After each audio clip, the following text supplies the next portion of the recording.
What is direct selling? Direct selling आखिर है क्या? सेलिंग सेलिंग सेलिंग सेलिंग मतलब बेचना। क्या बेचने का काम, बेचने का नाम आपने पहली बार सुना है क्या? ये सदियों से होने वाला काम है।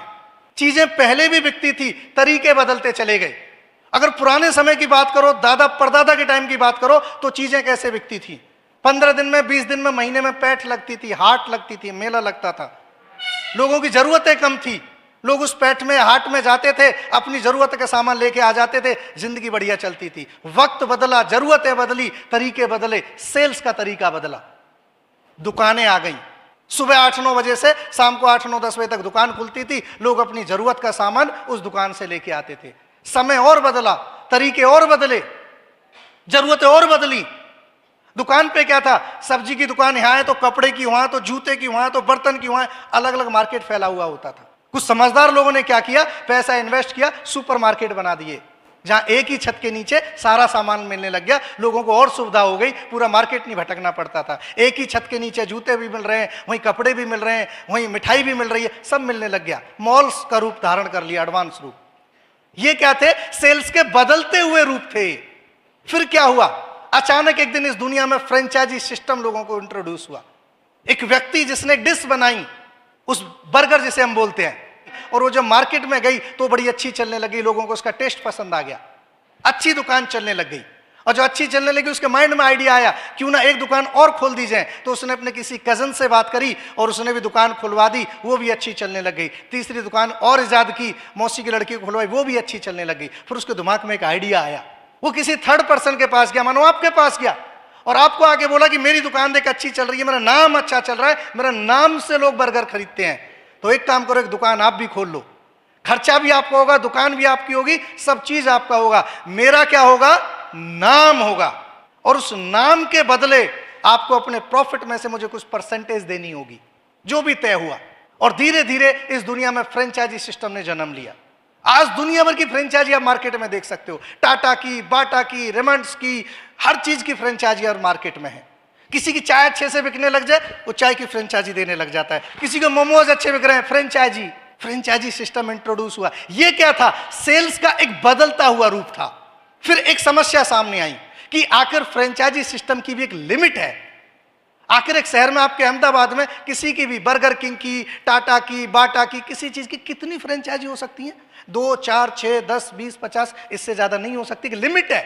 फिर कुछ बुद्धिजीवी लोगों के मन में एक आइडिया आया कि क्यों ना जिस व्यक्ति को हम अपना कस्टमर बना रहे हैं, हम अपना यूजर बना रहे हैं, अपना प्रोडक्ट दे रहे हैं, क्यों ना उस व्यक्ति को भी आगे सेल्स करने की अथॉरिटी दे दीजिए। मतलब जिसको हम फ्रेंचाइजी दे रहे हैं एक तरह से, उसी को आगे फ्रेंचाइजी देने की अथॉरिटी दे दीजिए, और उसके बदले जो सेल्स उसके जरिए होगी, उसके बदले उसे कुछ पैसा भी दे दिया जाए। इस दुनिया में सेल्स के एक और नए वर्जन की शुरुआत हुई, जिस वर्जन को बोला गया डायरेक्ट सेलिंग सिस्टम। अब दिमाग में सवाल आता है, पैसा क्यों आता है? हमें ये कंपनियां पैसा क्यों दे रही हैं? जब भी मार्केट में कोई प्रोडक्ट आता है, फॉर एग्जाम्पल मेरी शर्ट बनी, इस शर्ट की लागत हुई 30 रुपए, ये हमारे आपके पास पहुंची 100 रुपए में, ये 70 रुपए कहां पे गया? इसके डिस्ट्रीब्यूशन में, C&F में। बड़े बड़े डीलर, बड़े बड़े होलसेलर, रिटेलर, एडवर्टाइजमेंट, दुनिया भर का खर्चा होता है। वही 70% पैसा, वही पैसा जो पहले इनके बीच में बट रहा था, वो हमारे आपके बीच में बांट दिया जाता है। क्यों? यहां पे कौन है? इन सब का काम कौन करता है? हम और आप। Direct company to customer, C2C। आप किसी के घर पे जाते हो, बात बात में बंदा बताता है, यार हमारे तो पेट में बड़ी दिक्कत चल रही है, खाना हजम नहीं होता है, बड़ा परेशान हूं। आप उसे बोलते हो, एक काम कर, एस्लीपियस का लीवोडॉक पी ले। कहां से मिलेगा? आप उसे बताते हो, इस कंपनी में ये पैसा डाल दे, कंपनी तेरे घर पे प्रोडक्ट भेज देगी। वो कंपनी में पैसा डालता है, कंपनी उसके घर पे प्रोडक्ट भेज देती है। डायरेक्ट कॉन्टैक्ट किसका हुआ? C2C, company to customer, deal हो जाती है। मीडिएटर का काम किसने किया? हमने और आपने। तो उस डील का जो कमीशन था, वो हम सब लोगों के बीच में बांट दिया जाता है एक सिस्टम के जरिए, जिसे हम बिजनेस कॉन्सेप्ट बोलते हैं, बिजनेस प्लान बोलते हैं। डायरेक्ट सेलिंग सेल्स का एक एडवांस वर्जन है, सेल्स का एक लेटेस्ट वर्जन है।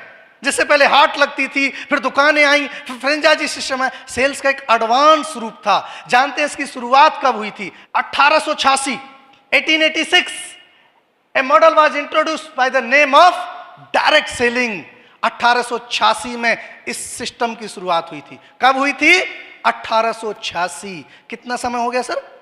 लगभग लगभग 139 साल, 139 years ago, a business by introduce name direct selling. 139 साल पहले। सबसे पहले एक बात समझ लेना, एक बात, अगर आप आज के बाद आपको कोई बोले कि तू किस चक्कर में पड़ गया, ये भी कोई काम है करने का, बोला तू क्या जानता है इस काम के बारे में, अरे तेरे बाप के बाप का भी जन्म नहीं हुआ था तब से बिजनेस इस दुनिया में चल रहा है। 1886 से बिजनेस चला रहा है।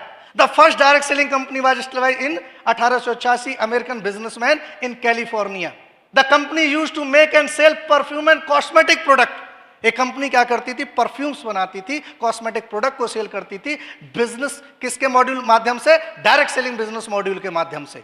इस कंपनी को रिनेम किया गया 1939 एवॉन कंपनी के नाम से। कुछ लोग जानते होंगे, सुना भी होगा। उसके बाद 1910 US direct selling association, USDA का गठन हुआ एक कायदे कानून बनाने के लिए। जैसे बैंकों के ऊपर आरबीआई होता है, इंश्योरेंस के ऊपर आईआरडी होता है, ऐसी अमेरिका के अंदर जब बिजनेस फलने फूलने लग गया तो यूएसडीए का गठन किया गया इस बिजनेस को कमांड करने के लिए 1910 में। 1991 1951 Tupperware was established in India. India में कब आई, 1996। 1951 में टपरवेयर नाम की एक कंपनी आई इस दुनिया में जो होम यूटेंसिल, बर्तन वगैरह प्लास्टिक के बेचती थी। आप जानते हो, बहुत सारे लोग जानते होंगे टपरवेयर के बारे में। इंडिया में कंपनी कब आई थी, 1996 में। एंड देन 1959 एमवे कंपनी की शुरुआत हुई थी इस दुनिया के अंदर, जिसको आज mother company of direct selling भी लोग बोलते हैं। और हिंदुस्तान में ये कंपनी भी कब आई थी, लगभग 94-95 में। मतलब हिंदुस्तान डायरेक्ट सेलिंग से इंट्रोड्यूस कब हुआ रियली, 1996 के आसपास। आज लगभग कितने साल हो चुके हैं, लगभग 29 ईयर्स एगो हिंदुस्तान में डायरेक्ट सेलिंग इंडस्ट्री की शुरुआत हुई। लेकिन आप सब जानते हैं ये हिंदुस्तान है मेरे दोस्त, यहां ओरिजिनल आने से पहले डुप्लीकेट पहले आ जाता है। पता है इस बात के बारे में? अभी रिसेंटली मेरे साथ एक घटना घट गई एक बार। अभी वजह सर क्या हुआ, ऐसी ऑनलाइन सर्च करते करते जूते बड़े पसंद आ गए। और गूगल पे आजकल तुम देखते हो, जो चीज़ जरा सी सर्च कर लो वही चीज़ आपके सामने आने लग जाएगी। इंस्टा खोलोगे वही आएगा, यूट्यूब खोलोगे वही आएगा। तो अचानक से मुझे एक जॉर्डन कंपनी का जूता था, वो बड़ा पसंद आया मुझे। मैंने भाई को दिखाया, मैं जूता मुझे पसंद आ रहा है, मुझे लेना है। तो हमने कई जगह दिल्ली विल्ली में ट्राई किया, वो नहीं मिला। किसी ने हमें बताया कि इंडिया में अभी लॉन्च नहीं हुआ है, ये ऑनलाइन तो कहीं भी लॉन्च हो वहीं से दिखा देते हैं। तो हम लोग दुबई गए हुए थे एनिवर्सरी के लिए। तो हम जहाँ पे वो रोलर कोस्टर है ना दुबई मॉल, वहाँ हम घूमने गए हुए थे। तो मैं उसके जस्ट सामने एक मॉल है, मैं उस मॉल में गया तो वहाँ शोरूम था जॉर्डन का। तो वहाँ पर अचानक से वो जूता मुझे दिख गया। मैंने जाके उससे बात करी, उसने मिल गया जूता मुझे। आई थिंक 24,000 के आसपास वो जूता था। मैंने भाई मुझे शूज चाहिए, तो वो था 8 या 9 नंबर, मैं पहनता हूँ 7 नंबर। तो तब तक मैंने उसे बोला गोडाउन से निकलवाता हूँ स्टोर से। इतनी देर में बाहर बस वाले का फ़ोन आने लगा, जल्दी आ जाओ यहाँ चालान कट जाएगा ये वो।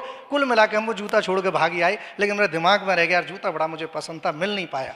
अचानक मैं एक दिन मेरठ गया हुआ था, मेरी वाइफ मेरठ से है, और मेरठ के अंदर एक लोकल मार्केट है, हर शहर में एक होती है ऐसी मार्केट। मेरठ के अंदर है लाल कुर्ती के नाम से, बड़ा फेमस मार्केट है मेरठ का।